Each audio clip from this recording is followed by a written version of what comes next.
Hey, Betterness Bays! Welcome to the Good, Better, Betterness podcast. Heads up, this episode takes us back a few months and was recorded on a previous edition of Wellness Wednesday. What we explored and uncovered then is still true now, and we hope that this lands as a reminder that you matter first and always, full stop. Thank you for making space for us, and more importantly, for yourself. Hi.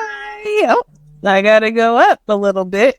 How are you? Oh, great. How are you? Oh my gosh, your glasses are amazing. Thank you. Thank you. How can you hear me? Can you hear me clearly? Is there a lot of background music?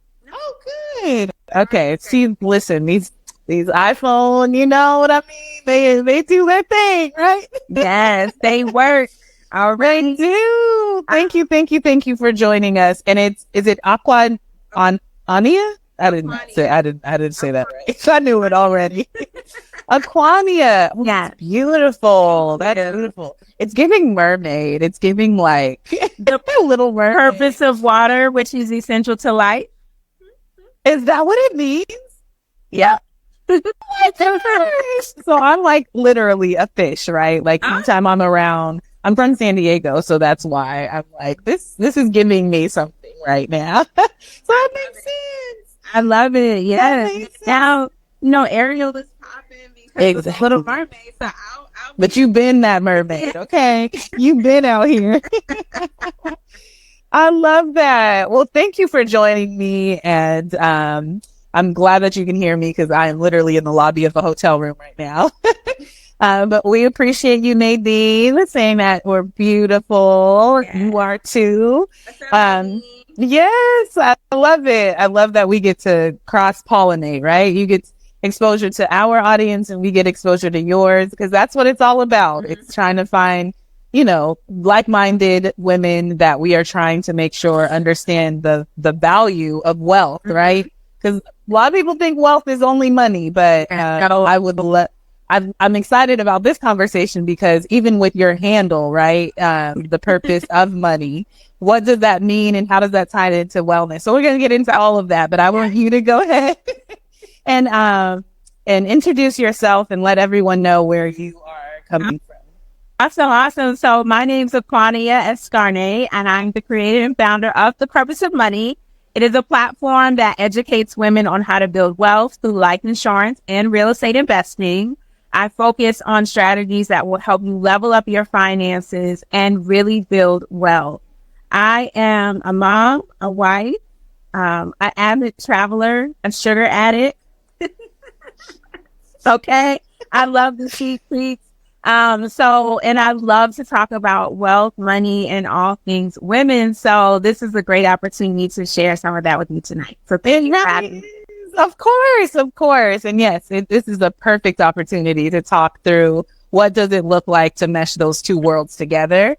And people think that they're like this, right? Like completely one way over here and it's all the way on the other side. Like, no, our wealth and our money is really our wealth, money, and our wellness, right? Even down to like how we feel about our bodies, how we can care for our bodies, how we can afford to care for our bodies. Like, what does it look like that to have money to the point where you don't have to struggle to find the right groceries, or you can go to the chiropractor at a blink of an eye because you don't copay what? We don't care what's right. So there are things that are much more aligned that I think we're thinking. And then, I think we're in this industry, right? Wealth, wellness, and it's easy to kind of think of those things that way. But let us know kind of how your journey started, right? You have been on this journey for a while as a wealth strategist and life insurance provider. Like, how did you get to B? If that's B, where was A? Okay. So where should I start? Once there was a mom and a dad. Okay, too far. So, actually, interestingly enough, I've always had a passion about personal finances, even before I knew that it was called personal finances. Oh. So at 16, I'll start there. My dad bought me Rich Dad, Poor Dad by Robert Kiyosaki. Oh my gosh, my mom did the same thing. You know, like, right? A whole paper on it. I was like, okay, it's a game changer. It's a game changer. Yes. At 16, I read that book and I was just like, oh, I need to do all the things. Yes. I need to do all the things. Yes. At 16, of course, I'm like, I don't know how I'm going to do it, but I'm going to do it. So Right. I decided at 16, I was going to retire early. I decided I was going to invest in real estate. And I decided to start saving for retirement. So I got a summer job and I took my first paycheck. I remember $252. Come on. Retail. I was selling them clothes, girl. I was selling them clothes. Listen, my first one was in retail too. Macy's and Express. Listen. Yeah, I had like one of those strip mall stores, like around, you know, the clothes. But that was like, you know, we out here, we're making money. And Yep. I didn't want to spend my check in the store. You know, that's not where I got a job.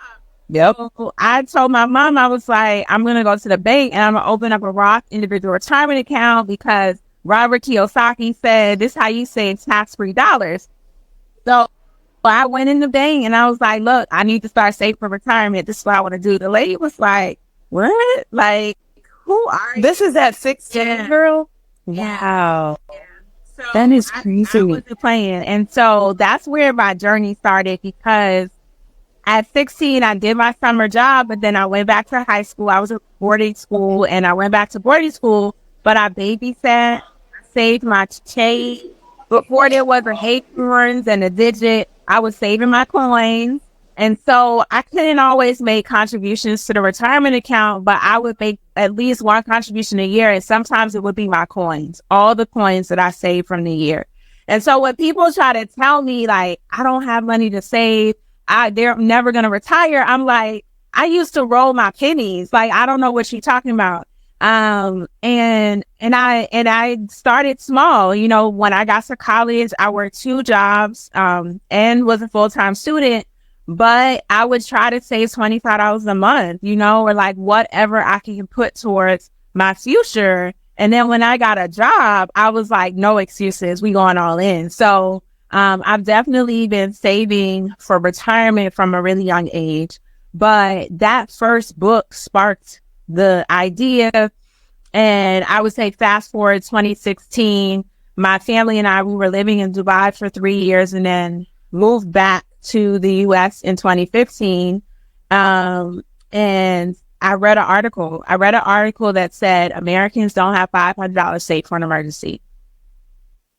And I said, how, Sway? Like, how does that work, right? They didn't read the book, girl. They didn't read the book. So I went to Facebook. And I was like, we gonna save every week. Save $500 with me. And the rest is history. I did my first savings challenge on social media.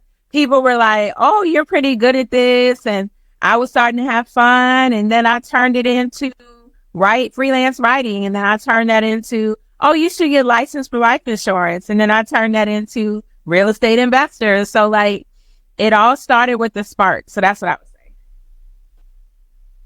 Okay, I put you on mute just in case. Right. I put myself on mute because I didn't want any of this background noise to get in the way of your story because it's an amazing story, right? It's all about being like the seed, right, that gets planted that is often not planted in our communities, unfortunately. It is rare to have someone say, hey, take a look at this book and let's and actually give you the like confidence, right? Because I'm sure it was more than just like, here's a book, go do what you will with it, right? Like the confidence to say, okay, no, I'm going to take you to the bank so we can open this up, right? Yeah. And I wanted to mention like the fact that not everyone has that mentality around, like saving for one, but also the relationship with money, right? That whole role. I've been rolling my coins. I don't know what you're talking about. There's a really, I have her back right here. Let me show you. Nia Ray. Oh, so these are G's and it's for Glamaholic Lifestyle. And she is an amazing Black woman based in Detroit who talks about some of these things, right? But she's like real, like down to earth. She's like the girl from around the corner and she has a whole like 3-part video series and it's called How to Lose $50 in a Month. And so I thought it was interesting because when you said I would just save $25 a month, if that's all I had, that's all I had, but I was going to save. And that is the key, right? If we lost like a $5 bill or a $10 bill or even $100 bill, what we do, like, are we going to die? We don't die because we lost a piece of money, right? We go figure it out and do whatever. It's kind of like that mentality. Sometimes people need to shift it to say, no, you actually do have extra money, quote unquote, extra money, right? You will figure it out if you truly want to figure it out. And so I love when you said I was rolling pennies. Yes, ma'am. Yes, ma'am. Down, my grandmother told me everything counts. And she, when I was a kid, going back in New York, summers in New York, shout out to my grandmother. She's gone now, but loves her to pieces. She wouldn't be like, we going to recycle the cans and get the 5 cent back. And I was like, yes. And then we were role playing. So it has always been in my spirit, like, every dollar counts, every coin counts. People talk about, I don't pick up pennies. I don't say pennies. I'm like, I don't know about you, but I don't leave money on the ground. And I don't let it pass me because it does add up. And, I still have the Roth IRA growing, kind of hanging out there. I was able to use it to buy my first house because you can take money out of a Roth for a home purchase. And so it's just so many ways that one decision at 16 has still continued to help me grow and develop my finances. And I just love my younger self for even thinking to do that. Yes. Come on, love my younger self. I'm here for that. I love that so much. And I love that you clearly were exposed to an amazing childhood experience-wise, right? I can speak to that because knowing that you were in Dubai, right, living there for 3 years. Yeah. My job sent me there. So that's another thing, like finding the career that can get you to where you want to go. Oh, no. Yeah, but God is good in that too, because the seed for wanting to be a diplomat, which was my first career for 15 years, I was in diplomat, was in 7th grade. Like I was in 7th grade. They had a trip to Spain. I begged my mom to go, but I didn't have the money. My parents were divorced and my dad was in the military and my mom was an entrepreneur. So her money was like funny, right? So that entrepreneur life. But I love my mom to death because I would tell everybody she taught me grit. She taught me the hard part about entrepreneurship. Oh yeah. So when I grew up, I did it differently. But in 7th grade, I was like, I want to go on this trip. And so I started my first business. I sold candy to my classmates on the school bus, in the classroom, to the point where I made my parents a bet. I was like, look, if I come up with my spending money, will y'all pay for the trip? And they were like, yes. But they didn't think I would do it. Girl, I was in the gas stations and the corner stores, getting my inventory. I'm like, oh, okay, the blow pop sold out. We need to get more of those. And everybody likes Airheads, so we need to get more of those. The markup's going to be this, and this. So I got to Spain. I went to Spain in 7th grade. Wow. That is good. Because I'm a mom. I told you I have 8 boys. My oldest is 12. He came home like 3 months ago and was like, oh my God, Mom, they're having a trip and I want to go. And he took the flyer and he brought it to me. And I said, look at God, it's the trip to Spain. And my son is going into 7th grade, just like I was. It's crazy. Like, Mom, I really want to go. I really want to go. And I was like, oh, I'm going to raise my back for you to go. Like, you going on this trip. Because I think back at how that trip inspired me to live all over the world, to experience cultures. And I went into diplomacy. Like, what is going to happen to my son when he goes on this trip? But not only that, I went to the info session and it's the same company. The same company. Wow. Is the same company doing his school trip. They've been around for 50 years. I said full circle. Like legacy. Okay. It's giving legacy. It's giving you prepared. Yes. Yourself, right? Your parents may have planted the seed. Then you sprouted and now it's like a full-blown tree, which is not, this is amazing. I love this. That is a great example of what it looks like, right? I think sometimes we as entrepreneurs or just people in general right now, we are like that fast return, right? It's like, okay, I got to do this so that next year I can have whatever. I told you that things are going to return in 12 months, right? 24 months. Like sometimes it takes some years. Sometimes it takes a generation, especially if you're trying to change big things. Like, so I think that's beautiful to have that example and a story you can continue to tell. Maybe his son or daughter, right? Ends up doing as well. Oh, that would be so. And my son's smarter than me because now we have technology, right? So, oh yes, I said to him, I made him a deal. I said, "Yo, we'll pay for it if you could come up with $1,000." I said, "Can you put 1,000 on the trip?" He was like, "Oh, that seems like a lot." I said, "Rashad, that's his name." I said, "Rashad, you raise money for heart disease, and you raise $1,000 calling your friends, family, and your so you know how to hustle. You can raise money, right?" So he said, "Oh, that's right. I forgot I did that. I can do it." You come on, boy. Went to grandma's house, did some chores, pop, gives her some stuff to do, came home with $200. Then he goes, tells my dad, like, "I'm trying to go to Spain, grandpa, help me out." He gets $200. I said, "Boy, you already have your family there." And like, no. And he ain't sold no kids. Right. Had no different. No cheap money. Nothing. Love it. Love it. Love it. Because it's supposed to get better, right? Like that's the point. Like the point is so that, okay, if I had to hustle like that, I need my next generation not to have to hustle like that, right? To know how to, perhaps, if they need to. They shouldn't have to, right? And now there's more brain power and brain space for creativity and adventure. Girl, Landing page. I'm so proud of you. Yeah, I love it. I love it. Tribute to my trip. Because he's using that technology, right? Yes. I love that. I love that so much. So you have clearly had an amazing experience, just again, life, etc. What do you think, even for yourself, like what were some of those challenges, even as a, we could get specific, as a Black woman trying to build wealth? Your access to information, perhaps, or just like what people are thinking when they see you try to do certain things. What challenges in general have you experienced and in your work, right? As a strategist, what do you see is kind of a challenge? I love when people underestimate me. Because then they don't see me coming, right? They're like, yes. So mine is, I help a lot of people who think it can't be done. They convince themselves, I don't have money. I can't find the money. You're not going to find it either. I'm just broke. And that's how it's going to be. And I'm like, whoa, wait a minute. First of all, you're not going to talk like this. First of all. Right.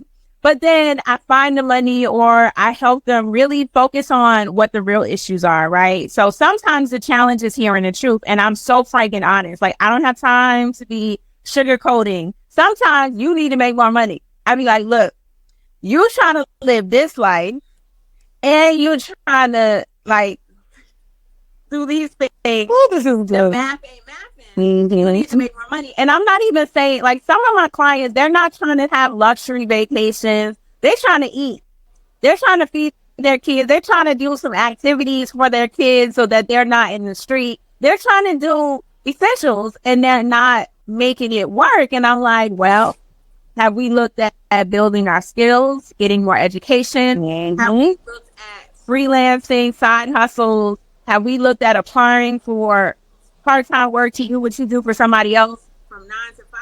Yep. Have we explored all opportunities to make more money? Have we cashed in our cash back on our credit card to pay down the balance that we pay interest on? It's just little stuff like that where sometimes I meet with people, I'm like, why you got $400 cash back, but you owe on this card?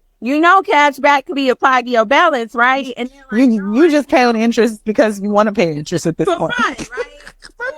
or you're like, oh, I want to use it on that trip that no, but you wasted money. You giving money right now. I was like, well, this 30% interest rate says otherwise. Woo. I think you should, So, but I will tell people that. Yeah. And they don't see it coming because they're like, oh, yes, she's so nice.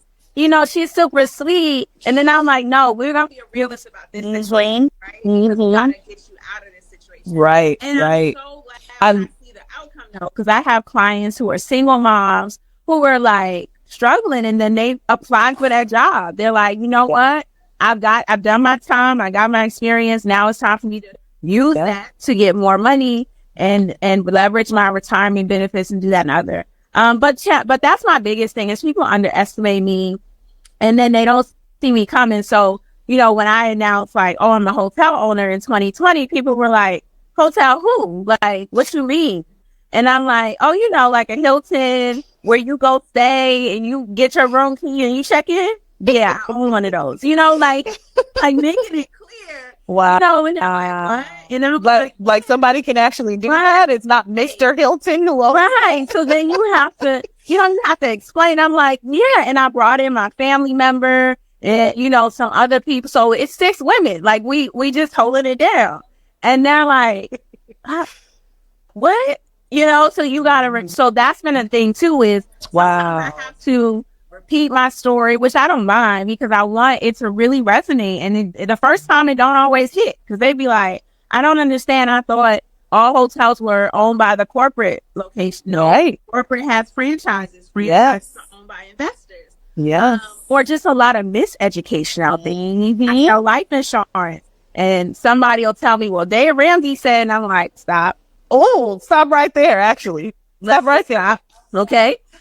Or so sometimes I have to defend. Yeah. I had somebody tell me today they don't like to learn about life insurance because it's against their religion. I said, so who's going to bury their family member?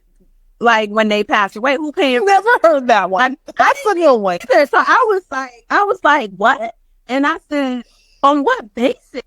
Like, what I said, so when a family member dies, they pass the hat in the church? Because if you don't have life insurance to cover the final expenses, to pay for the family's future, what's paying for that? Who's paying for that? Your religion. But I have questions.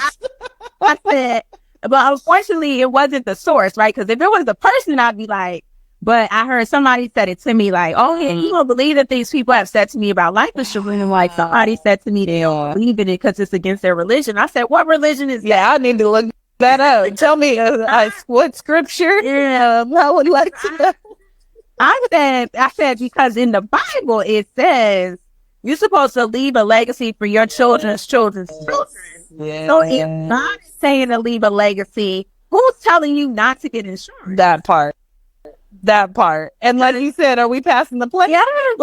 It's going to happen either way. And one is going to either bankrupt some people because they got to pay for this, right? This funeral. But now we actually have funds that can take care of us while we're grieving, that can take care of different things like debts that this person had. Like, come on, make it make sense. Yes, make sense. I'm like, please.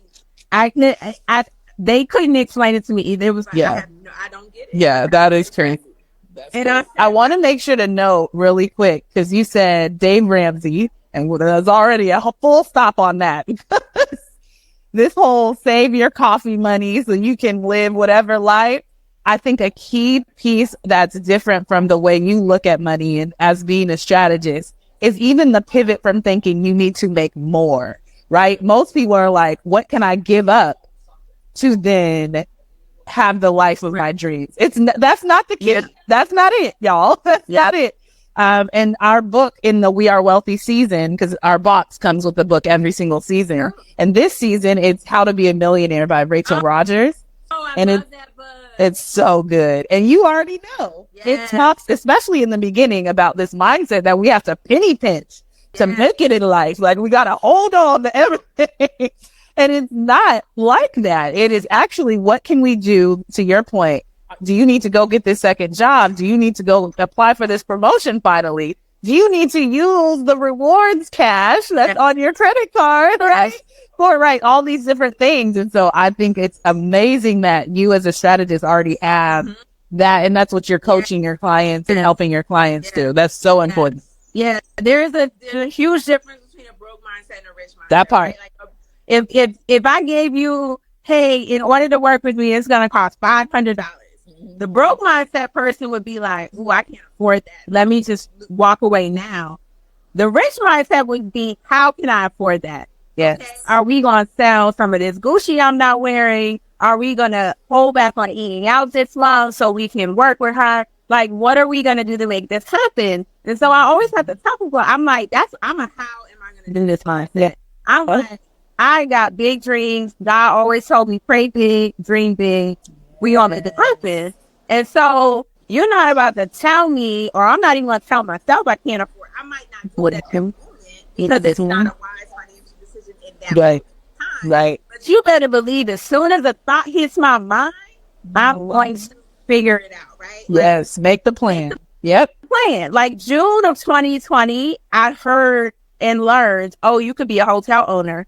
You just need capital to invest and you need a hotel opportunity. I will admit, prior to June of 2020, I didn't know you could own hotels either. That wasn't something I was willing to know, right? But I met a woman who created a company to help bring investors together to buy hotels and was like, ding, ding, ding, I need to learn more about this. Yeah. So even then I was like, I want to do this. I don't know how, I don't know when. I had a hotel within 6 months, less than 6 months. So I feel like when you are diligent about your intention, okay, Come on. do something. Come on. I need a servant coming out. Hey, according to God's will, Come on. it will be done. Okay, so I said, learned about it in June. Talk to the ladies on podcast, the Purposeful Money Podcast, episode 26. No lie. Davon Reeves, Jessica Myers. We talked about how the heck do you come together to buy hotels.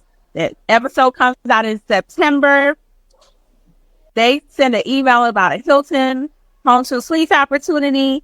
I missed the first email. I tell people this all the time. I missed the first email. I was so busy. 2020 was the year my business blew up. Why? Because COVID, life insurance have a strong connection, right? Unfortunately, a lot of people were dying. Yes. But no. Yeah. So 2020, I hired my first coach. I hired my first VA. I had leads, business out the wazoo. So I missed the first email about the deal. Didn't even see it. Second email comes, Hilton, would you like to own a Hilton? Of course I would. That was put in my head in June. Like, of course I would. Just read it, go through the numbers with my husband, said, yep, I want to do it. The rest is history. Wow. And I said, but that's how I know it was God's will, because most people would have missed the email and never done it. But he gave me a second chance. Yeah. Okay, to see it and take action. And then I didn't stall. I saw the email in September. I closed in October. So, you know, and I tell people, I was like, when you're blessed with the resources to make those type of investments, you never know what impact you're going to make. But I am an impact-driven entrepreneur, and I'm going to tell you the impact we need. So October, we went to the hotel. He met the staff. I took my oldest son with me, and I said, look, your mom's a hotel owner. This is my hotel. I want you to experience this so you know what it's like. And mind you, this hotel is in El Reno, Oklahoma. El Reno, Oklahoma don't have a lot of people. Where that at? Where that? So we get there, and they looking around like, who are they, you know? But we met with the staff, and here's what touched my heart. In our first meeting with the staff, we were like, what are some major changes that you experienced in the change of ownership? Because the prior owner owned multiple hotels, and in COVID was losing business. So he needed to get rid of his property. So we got to take it over. Came on it. Yes. And you would think that we gave them $1 million, right? But what we gave them was PTO, because they never earned time off, and they didn't feel like they could take time off, because if they didn't come to work, they didn't have work, right? Something was exactly. Right. So they were showing up to work every day. We gave them PTO. We gave them retirement plans, which is standard under our ownership. The fact that I was going to say, the fact that this wasn't already given to them is kind of crazy. They didn't have So I said, as a financial strategist who's helping people build wealth, to have people who work at the hotel who prior to our ownership could not even say retirement, could not take one day off because they would not get paid. My God. And now they literally have that ability to say, I'm going to take today off and I'm not going to work my burden. I'm going to save for retirement because now I have an account to do it. Because the reality is, if your job doesn't provide it, there are very few people who will still stay outside of work. For sure. They don't even know that they can. They're like, oh, my job don't have that. I'm going to have to figure it out. Right.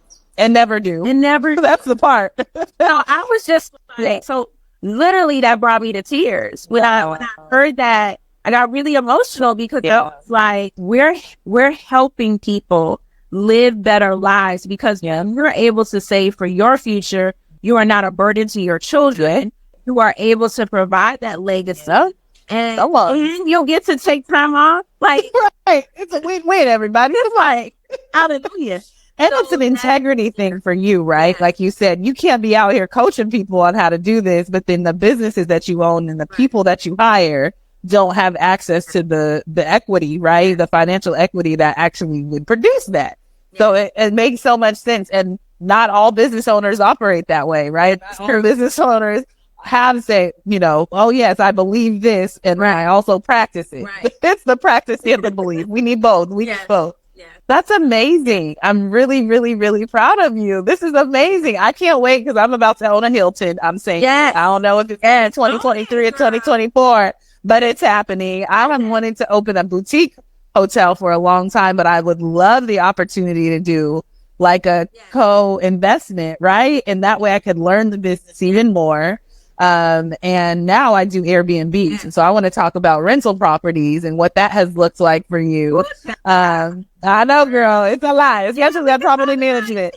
The property management is a lot. Right. Well, give our Black women, right, who are a part of this betterness community, what does it look like to own rental properties and why is that kind of an entryway, right? I see it as a big entryway to building wealth. Period. Whether that's wealth for your legacy, whether it's wealth to take it and put into something else, like it's a great entryway. And so let's talk about that and maybe even share your journey through rental properties, etc. So I'm a storyteller. So I'm going to tell you my story first, and then I'm going to tell you where I'm at. Okay? Love it. Yes. So truth be told, prior to hotel ownership, I dabbled in rentals. We went to Dubai, I told you, and we rented out our condo for 3 years. Had somebody else paying the mortgage. And we were not paying for housing overseas. So it was like really nice. So 2016, we were in a very fortunate position to not only get our dream home, help my mother-in-law get her condo so she had a place to live for retirement, but we also bought a rental in Philadelphia, West Philadelphia. And I had to go outside of state because in the DC, Maryland, Virginia area where I live, prices were just great. So we went out to Philly, in an area where you could get really affordable row houses and then get 1,000 or more on rent, like easily. And so I benefited from an estate sale. There was the previous owner lived there 20 years, passed away. Kids were like, we don't want this house. And I brought together me and a cousin. We offered cash. They took the money and ran. And the house was in really good condition. So we did cosmetic stuff like fix the kitchen to modernize it, put down some new floors, and get this tenant in. Well, child, after 2 years of that, first year, get a tenant, they're doing great, then they're not doing great, eviction. Second tenant comes in, they're doing great, then they're not doing great, almost facing eviction. Another investor comes along, offers a good deal, we sell it. We said, you can have it here. So that experience, though, listen, adversity can do two things for you. It can make you discouraged and you quit, or it can challenge you to keep going and become stronger. Come on. So that experience, listen, I got into rentals specifically to help provide affordable housing to individuals who needed it in safe communities and safe spaces. That's what I wanted. Love that. Thesis I wrote where I was like, I'm going to sell my houses to the tenants when they're ready to buy. That's the mentality I went into landlordship, right?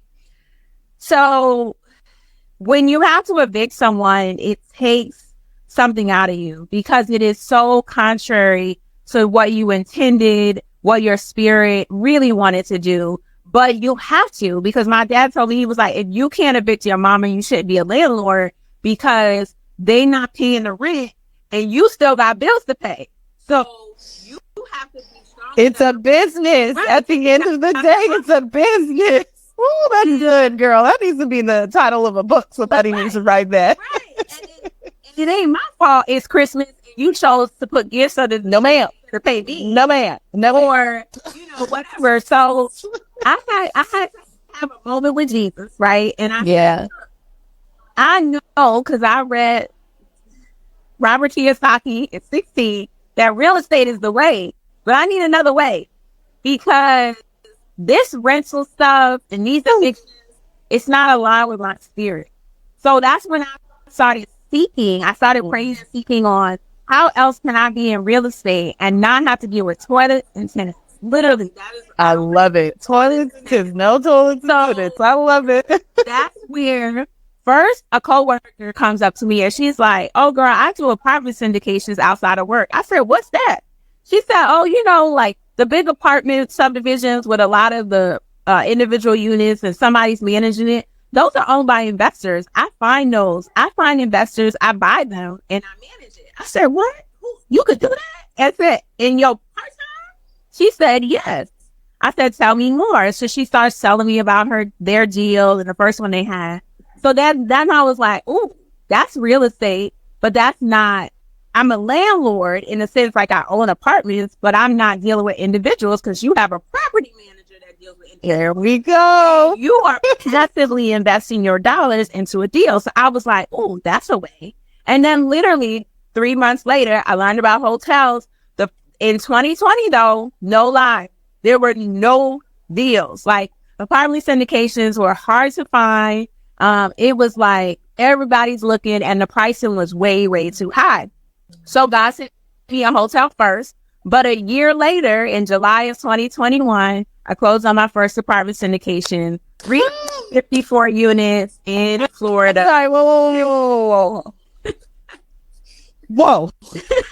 How many? 354 units. What is this? What in the world? That is a lot of units. That is a lot of tenants. That is a lot of people. And I'm assuming if you were trying to still continue with their affordable housing, that's a lot of impact.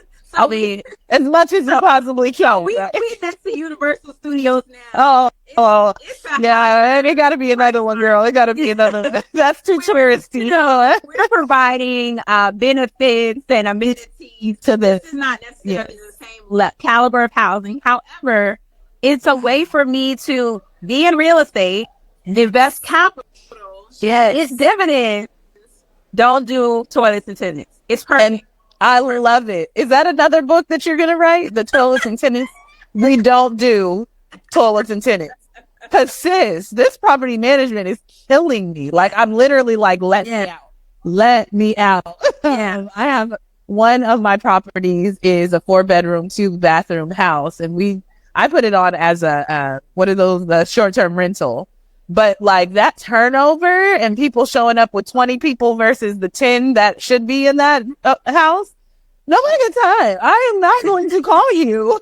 Like, I am not the person to be like, you got to get out. No, what are we doing? Like, people just do random stuff. And so I understand completely. And I love that that's a challenge and that's a real thing, right? Some people have a passion for property management. It is not me. It is not me. Okay.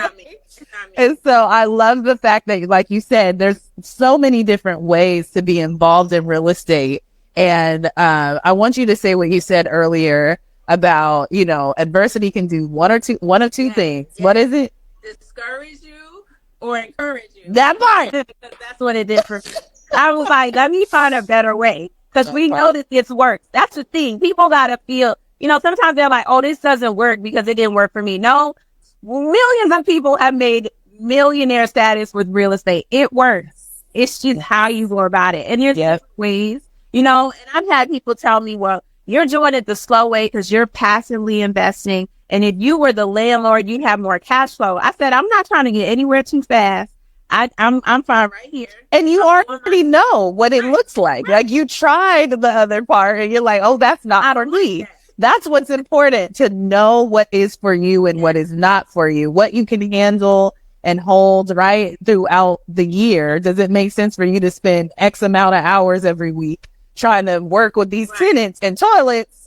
Or does it make sense for you to be a passive earner? I think that's really important, I think, as just an the investor in anything, right? That could be for the Hiltons, right? It could be for the apartments. Like, I think that's super, super important to know.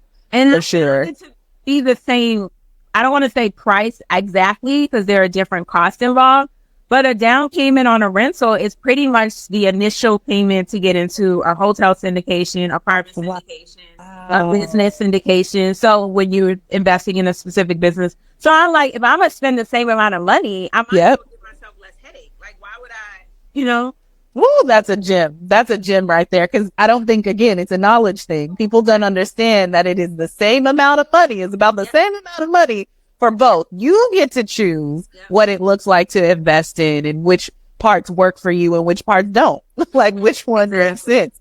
Oh, that's so good. That is so good. Okay. We're going to start wrapping up, but this is so good. This is so good. Like, I've learned, first of all, myself so much. So I know that the Black women who are, again, a part of our community, but also yours, right, will really get a great opportunity. Those who end up rewatching the replay and everything. But I want to know what comes to mind when you hear "we are wealthy," right? The theme of our season right now. What comes to mind? What's the first couple of things that you think of? I think of Black culture and how rich it is. I think of how many other cultures have borrowed, stolen, and taken right. we've created, but that only just shows me it's so rich, right? And it has nothing to do with money. It is the way we look, the way we dress, the way our hair coils, kinkles, and curls. It is how we love each other and treat each other like family. It is how we respectfully treat our ancestors and our elders. It is a culture that goes so deep. I am Panamanian on this side and Brooklyn on the other side. I am raised in the South, but have all the articulation of a very highly educated undergrad and master's degree Black woman. I feel like we just don't even understand how valuable we are. And we allow people to undervalue us all the time when our culture has already proven to outlive centuries of other civilizations and other groups. So I think we need to embody that, embrace it, and level it up using all of that passion, expertise, experience, and culture to really rise to the occasion and to be better than our ancestors. So I'm here to level up. The next generation will do better than me, and they will start where I left off. And that is my thoughts on that. We are wealthy. That is we are wealthy. Come on. That is a whole, I have goosebumps right now because I think in this season, right, this is literally our last Wellness Wednesday in this season. And we've been talking about wealth and wellness and the intersection of those, but I don't think anyone's ever discussed the cultural piece of that, right? We talk about kind of the struggle as Black women that we have. We talk about the need for making sure we prioritize wellness, but what does it look like to just appreciate our culture in a way where we can step into a room and just really know we are the magic. We are the sauce. Like, we are the reason half of this stuff even exists in this country. So what does it look like for us to like super own that, right? As Black women, as Black people in our culture, and monetize that in a way that can then feed and make sure that our future generations are cared for. I think it's beautiful. Oh, love it. Love you and love it. Okay. We're going to wrap up by making sure that everyone who watches this now and who is going to watch the replay knows how to work with you, where to find you, and all of the information. Awesome. So check me out on Instagram at The Purpose of Money, and definitely check out our website, thepurposeofmoney.com. You can set up a free consultation. We can have a good time. We can talk about your money, and we can get you where you need to be. But Instagram is my favorite place. So you'll find tons of free information there. Thepurposeofmoney.com. You will see blogs, you will see the podcast and ways to connect with me. So check it out. I love it. I love it. I love it. I can't wait. I guess I got to get this free consultation because I got to figure out how to own a hotel. Yeah. What are we doing? Like, it's either that or the apartment one. I'm just trying to diversify. Okay. Both. What's that? Right? Both. Okay. I don't know why you can't do both. Maybe we spread it out for a couple of years, but I'm all about how can we afford? How can we afford to do both? Yes. Yes, that's it. That's exactly it. I love this conversation. I hope you enjoyed this conversation. And we can't wait to continue to push this. This will be on our blog, our website, of course, on our Instagram. But we will be in touch as we continue to partner together. I am looking forward to it. You are amazing. And again, thank you for just being you and being in the world with the purpose that you have. And tell your parents, good job. Okay. Tell them I did a good job. Okay. I'll call my mama and be like, thank you for giving me that book. Because it really does change your mindset. So absolutely love it. And now there's one, written by a Black woman, Rachel Rogers. And now we can give that to our little girls and our little boys, how to be a millionaire, or we should all be millionaires. Yeah. So, or you could just buy the box because it's in the box. So that's I love it. It's good. That's a great book, audio book, everything. I read that book and I was like, oh, I need to do more in my life. I need to that part. The chef. I need to cover this. Right. What does she have? A house manager? I was like, there's a thing. There's such a thing as a house manager. And I was like, yep, I agree with you, Rachel. I need to make this coin so I can cover what I need to be the best me. That part. For my husband, I was like, it's not in my spirit to cook anymore. So it's not your ministry no more, girl. It's not your ministry. We need a chef. And it's a normal thing. It is so normal. Now we both have, we won't live without our chef. I love it. He's helped provide space where we can be fuller parents because we're not trying to figure out dinner. And so, I said, how can I afford it? That is my motto. That part. Invest in yourself so that you can be a better self, right? That's exactly what you were saying earlier. It's like invest this $500 with you, but what are you getting in return? Like you are getting a whole strategy or you're getting all of these things that are actually going to triple, quadruple and more that $500. So I think that is another thing we can leave our listeners with. It is the idea of investing in yourself and other things as well, right? That will allow you to do these other investments. So I think that's huge. Yeah. Awesome. Yeah. All right, girl. Well, we're going to go ahead and wrap it up. Thank you again. Thank you everyone for listening. And I saw all the hearts and all the haze. So thank you again for engaging with us. Make sure to send this to 5 of your friends. Send this after it goes up in the next few minutes. Send it to 5 of your friends so that they can get this good knowledge about all the possibilities and get connected with the purpose of money. I love it. Bye. No problem. Have a good night. Bye. Bye. Hey sis, we thank you for honoring yourself by taking the time to listen to the Good, Better, Betterness podcast. Thank you for joining us on the journey to betterness.